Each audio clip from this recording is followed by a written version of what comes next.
Hello, dear students. Today we will be doing a poem by Roald Dahl, and the title of the poem, as you can already see, it is The Dentist and the Crocodile. Now, dentist, I'm sure you all have been to a dentist once or twice or as a regular checkup. Some of you are scared of going to the dentist or visiting the dentist.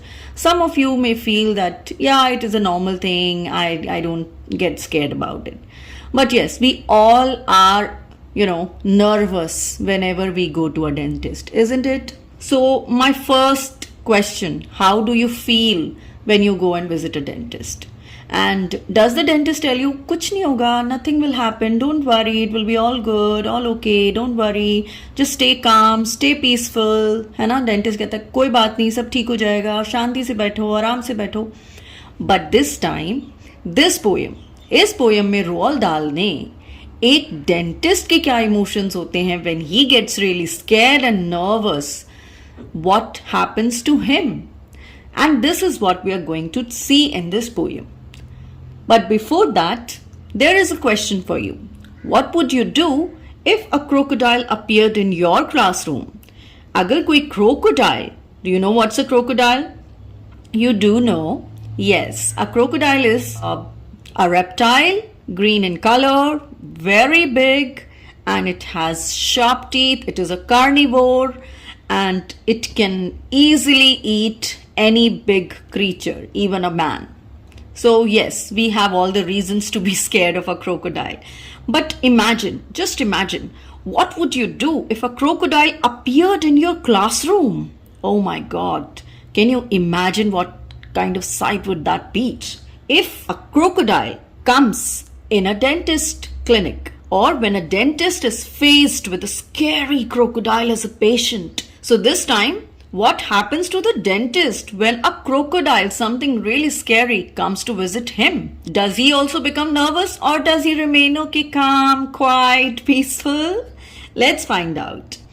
We will read the poem. We will understand the meanings of all the difficult words. We will try and understand the summary of the poem. And we will also be looking at some figures of speech while we read. So let's get started. The crocodile with cunning smile sat in the dentist chair. Now there is a crocodile. He has a cunning smile. What is cunning?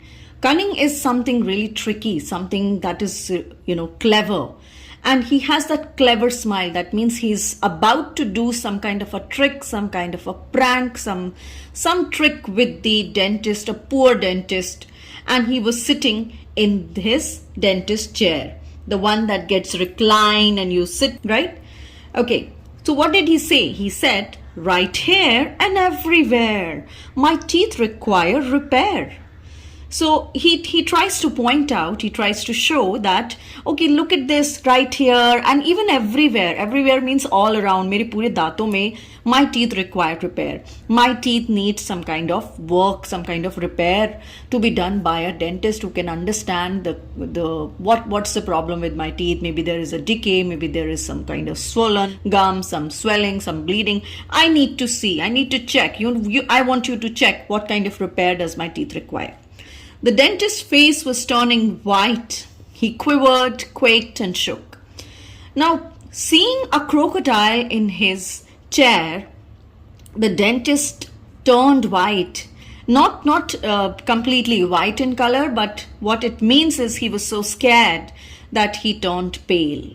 He quivered. He started shaking in fear and nervousness, and so quivered, quaked, and shook. They all are synonyms of each other. So it basically means that he started shaking. He started trembling, in fear, in nervousness. He muttered. Muttered means he started speaking in a low voice, as if he's speaking to himself. He could not even utter a loud voice, the one that he uses when there are patients of all ages, patients in human form. He could not say anything. I suppose I'm going to have to take a look. Then nervously he says, okay, I'll take a look. Let's see what happens. I want you, Crocodile declared, to do the back ones first. Now, Crocodile informed him. Declared means he is informing the dentist that I want you to do the back ones first. Do you know why he wants to do the back ones first? Because they're right at the back, so far inside his mouth, so deep inside his mouth. Maybe he's really trying to play a prank on the dentist. The molars at the very back are easily the worst.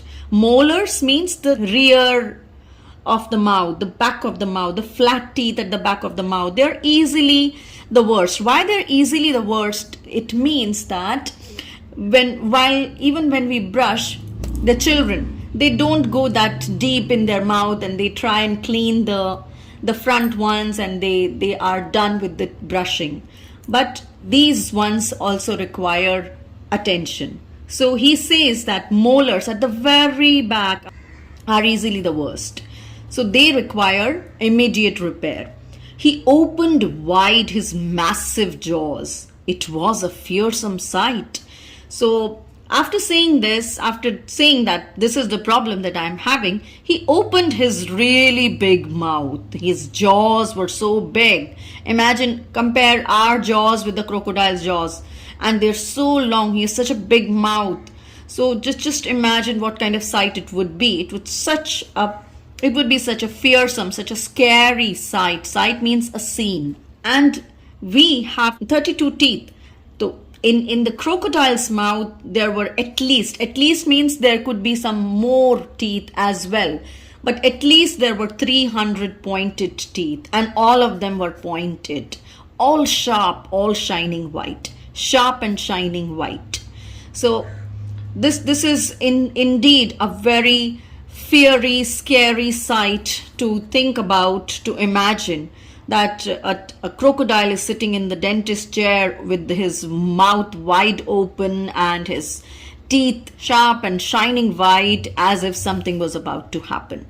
Let's turn and see what happens next. Okay, now, since it is apparent that the dentist was quite scared of the crocodile, so he kept himself well clear. Clear means he stayed away. He stayed at least 2 yards away. 2 yards means a unit of measurement. The dentist kept himself well clear. Kept himself well clear means he kept himself a little away, in fact quite away from the mouth of the crocodile. Because yes, it was very frightening. He chose the longest probe he had to search out the decay. Now, since he did not want to go close inside or near the mouth of the crocodile, he found out the longest instrument he had, the longest possible instrument he had to search out the decay. Decay means what exactly was requiring repair in the crocodile's mouth. So was it rotting? What kind of thing was it to be checked about?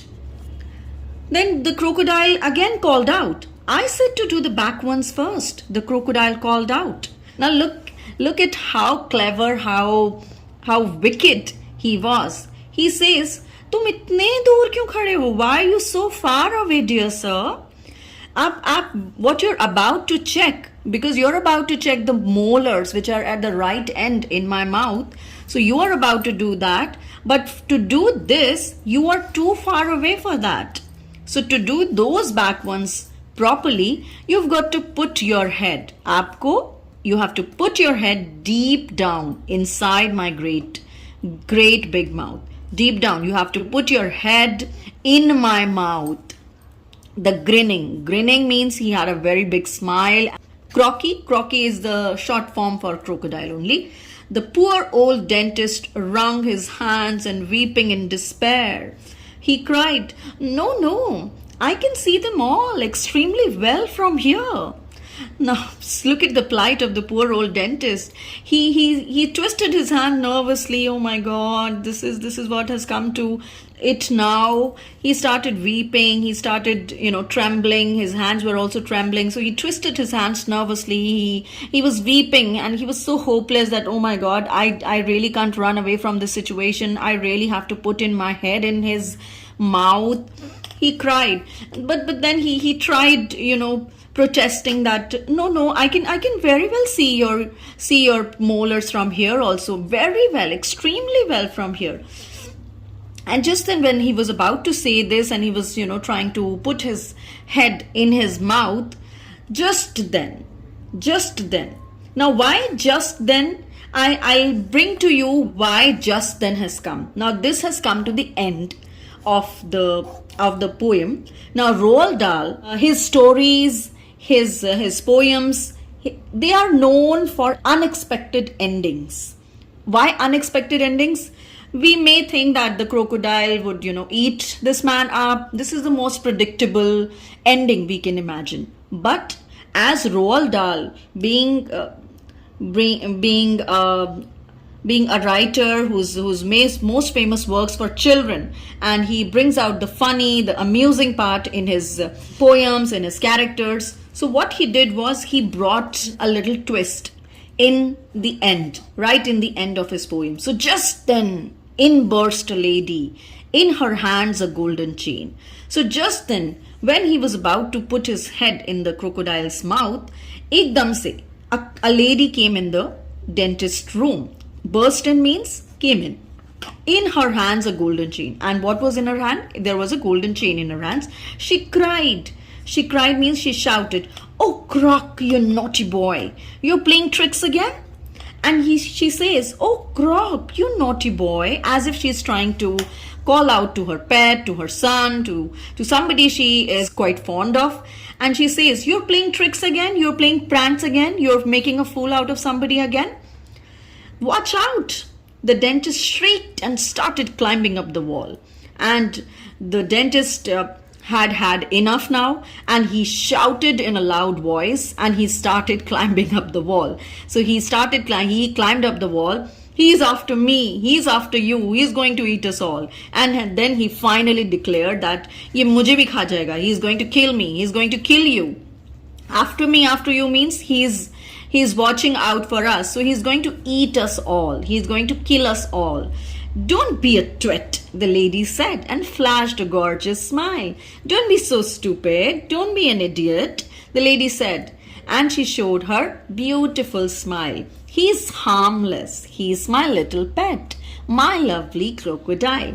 He's harmless, he would not do a thing. He's just scaring you, he's just making fun of you, he's just having his own a naughty time. He's my little pet, my lovely crocodile." So apparently this lady, she had this pet, and this crocodile was her pet, and this crocodile was making fun or just playing a prank on the dentist. And definitely he scared the hell out of him. Now let's take a look at the literary devices, the figures of speech as we look at.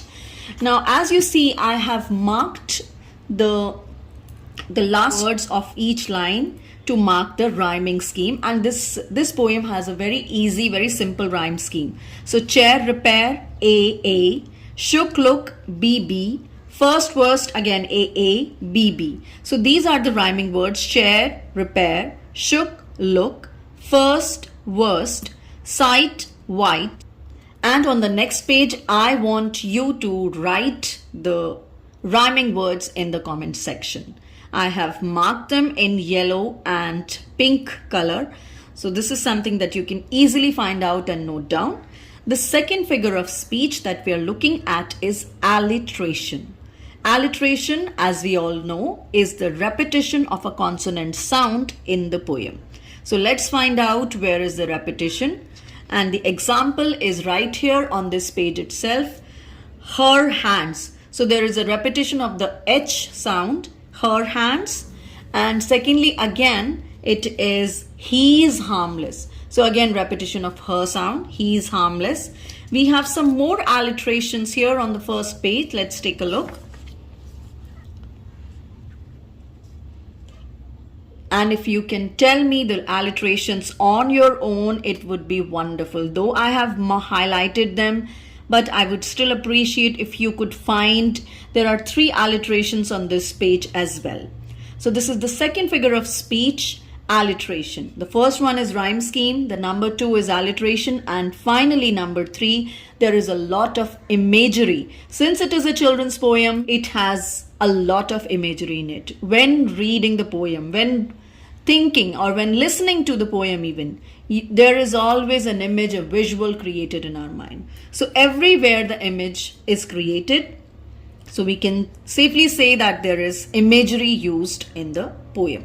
For example, face was turning white, massive jaws, 300 pointed teeth, all sharp and shining white, right? Then crocodile smile with cunning smile sat in a dentist chair. So every line creates an image. I hope you have understood the figures of speech as well. I will see you with the next lesson very soon. Till then, take care. God bless. Have a good day. Bye bye.